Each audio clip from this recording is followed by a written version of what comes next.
Ciao da turisti squadrinati, oggi facciamo questo video per darvi due informazioni e due consigli pratici se avete intenzione di andare a Zanzibar. Cercherò di essere più breve possibile in maniera da non annoiarvi. Parleremo del clima, del visto, la lingua, le valute, le vaccinazioni, le medicine che conviene portare e cosa andare a vedere. Prima di iniziare la spiegazione, se avete piacere di supportare il nostro canale, vi ricordo di lasciare un like, condividere il video e se non l'avete ancora fatto, iscrivetevi al canale. E adesso partiamo. Iniziamo subito col clima. Zanzibar, a Zanzibar si presentano due periodi delle piogge, sia il periodo da novembre a dicembre, dove è il periodo delle piccole piogge, e da febbraio e maggio, dove si hanno piogge più intense. Per cui se uno vuole andare a novembre, dicembre, può andarci, ci sono delle piogge non molto intense. È sconsigliato andare da fine febbraio a maggio, perché è il periodo delle grandi piogge e piove intensamente. In che parte dell'isola normalmente si pernotta a Zanzibar? Ci si pernotta nel nord dell'isola, dove il fenomeno delle maree è poco esistente, il mare è molto simile al nostro, i paesi sono Nunghi e Kendua, e poi nella parte centro-est, sud-est, dove c'è Paie, dove c'è Chiwenga, dove lì invece il fenomeno delle maree è molto accentuato. Noi personalmente, ma penso che anche i più tanti preferiscono andare nella parte centrale, sud dell'isola, dove c'è un mare più caratteristico. Per andare a Zanzibar ci vuole il visto, lo potete fare in aeroporto quando arrivate, oppure si può fare online. Online vi consiglio da farlo o tramite il consolato da Tanzania di Milano o l'ufficio turistico della Tanzania. La differenza è anche nel prezzo, perché il visto costa 50 euro, ma se passi tramite il consolato della Tanzania di Milano ti mettono altri, mi sembra, 29 euro di tasse per il consolato, per cui vai a pagare 79 euro, mentre se passi solo tra l'ufficio della Tanzania costa 50 euro e 29 euro buttali via. L'unica cosa che penso che tramite l'ufficio della Tanzania, turistico della Tanzania, loro parlano solo l'inglese, l'italiano non lo parlano, mentre se passi tramite il consolato di Milano puoi anche eh, comunicare in italiano. Un'altra cosa, se partite per Zanzibar con i voli Neos, al ritorno ci sarà da pagare una tassa di uscita di nuovo di 50 euro, questo solo con Neos.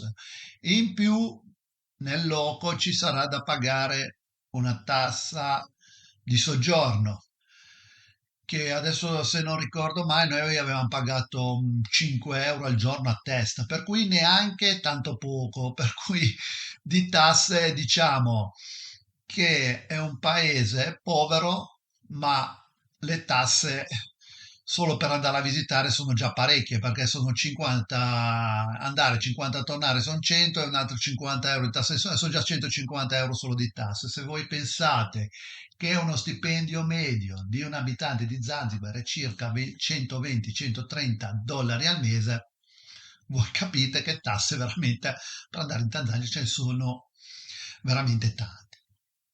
La lingua ufficiale parlata a Zanzibar è lo Swahili. Da molte persone ho conosciuto anche l'inglese e vicino ai resort e gli hotel italiani qualcuno parla anche l'italiano. Per rimanere in contatto con le persone voi care a casa è consigliabile comprare una SIM sul posto. Ci sono ehm,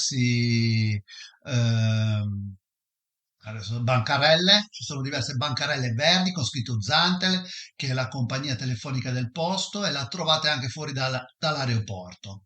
Per i soldi, allora, la valuta ufficiale è lo scellino tanzaniano, ma praticamente dappertutto prendono i dollari. L'euro da qualche parte li prendono, ma non dappertutto. Ad esempio, a Stone Town c'erano dei negozietti dove c'erano dei pensierini da poter portare a casa e l'euro non l'hanno voluto, volevano il dollaro. E un'altra cosa, naturalmente, se vi portate la carta di credito quando girate ad esempio a Stone Town e pensate di pagare con la carta, il POS praticamente non ce l'hanno. Ok? Dovete avere dei soldi. Per cui la valuta, quella proprio di Zanzibar, e lo scellino tanzaniano che potete comunque cambiare sul posto. E tra euro e dollaro, ahimè, è preferibile il dollaro, l'euro non lo prendono dappertutto. Mi ero dimenticato di dirvi che sul nostro canale abbiamo anche un video dove spiega molto meglio come fare tutti i passaggi per richiedere il visto online. Vi metto il link nella descrizione in basso, ma vi faccio anche avere il link qua in alto. Adesso non so se esce di qui o di là. Ecco, e qui è un video apposta solo che parlo del visto e di tutto quello che bisogna fare per richiederlo.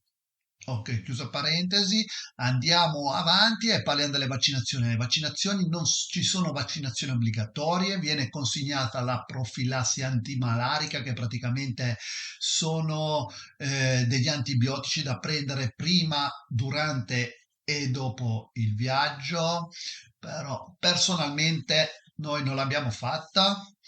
Abbiamo fatto però il vaccino contro la febbre gialla, anche questo non è obbligatorio, viene solo consigliata, che comunque è solo una puntura che vale tutta la vita e vi rilasciano il certificato che avete la vaccinazione per la febbre gialla. Ecco, tutto lì.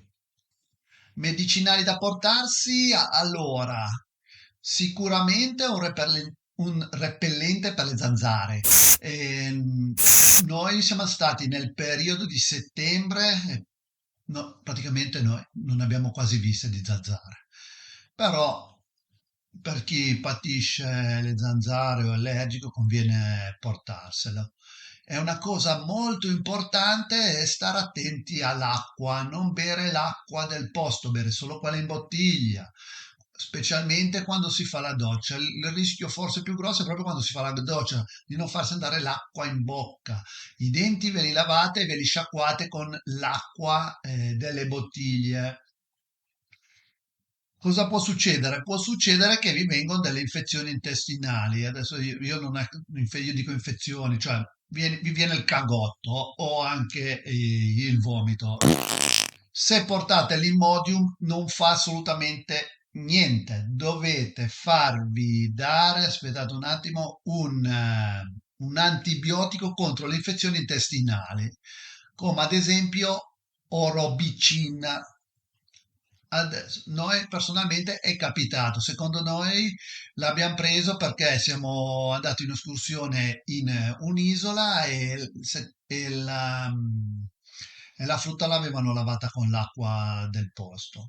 Però per fortuna che avevamo l'antibiotico per le infezioni intestinali e come abbiamo sentito che non stavamo bene, l'abbiamo preso e ci è passato subito tutto. Comunque state attenti all'acqua perché praticamente l'acqua che è potabile del posto in realtà ha qualche batterio che loro hanno gli anticorpi che noi quegli anticorpi non abbiamo. Tutto lì. Sulle spiagge troverete molti masai che cercheranno di vendervi i loro oggetti artigianali a prezzi non proprio convenienti, per cui voi se avete intenzione di prendere qualcosa, contrattate. Sono molto insistenti, però comunque sono sempre molto educati, eh.